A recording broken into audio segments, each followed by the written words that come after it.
Hey everyone, today I'm going to teach you how to graph a line in slope-intercept form. So we have the equation y equals 2/3 x minus 1. Since the equation is in slope-intercept form, it already tells us two things about the equation. -1 is going to be our y-intercept. 2/3 is our slope.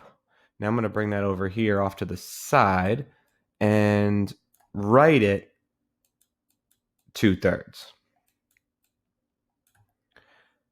2 represents the rise, and 3 represents the run. Now, the only point we actually know on this graph is going to be the y-intercept. And since that's the point where the line will cross this y-axis here, we're going to go ahead and put a point at -1 on the y-axis. Then from that point, we need a few more points, and that's where the slope comes in handy. From the y-intercept, we're going to rise, meaning go up 2, 1, 2, and then go to the right 3, 1, 2, 3. We'll put a point right over there at 3, 1. Let's do that one more time. We'll rise 1, 2, run 1, 2, 3. Okay, there's 3 points. Now, if you kind of looked at this trajectory, we could assume that the line's going to go down and to the left in this direction. So let's get a couple more points. But instead of going up 2 and to the right 3, we're going to go down and to the left. Down 1, 2, to the left 1, 2, 3. Put a point. Down 2, to the left 1, 2, 3. Put a point. Beautiful. So you can see we have a nice linear equation on a graph now. All that's left to do now is connect them with a nice straight line.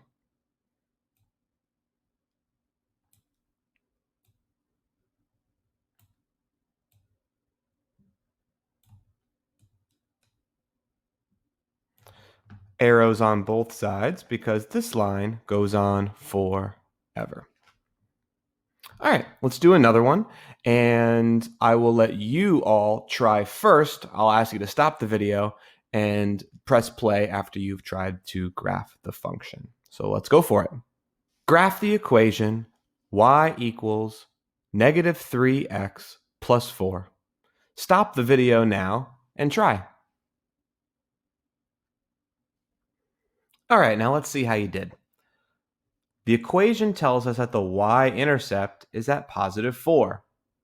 That is represented by the letter B. So we'll go up 4 on the y-axis, 1, 2, 3, 4, and put a point. Then from there, we need a few more points, so we will look at our slope over here. Now, slope is -3, but that doesn't really tell us rise and run unless we put a 1 underneath it. Every whole number has a 1 underneath it. So sure enough, we will rise. Now, it sounds weird saying rise because it's negative, but from the y-intercept, we'll go down 3. We will always run to the right. And in this case, we will run 1. So from our y-intercept, let's go down 3. 1, 2, 3. 1 to the right. And get a couple more points. Down 3. 1, 2, 3. Run 1. Okay, now I can't really go up and to the left on this graph, but we can kind of go off a little bit just to show you that we will still rise up 3 and to the left 1, kind of over here is where that third or that fourth point would be. So you can kind of see how it looks on a graph. So let's connect them with a nice straight line.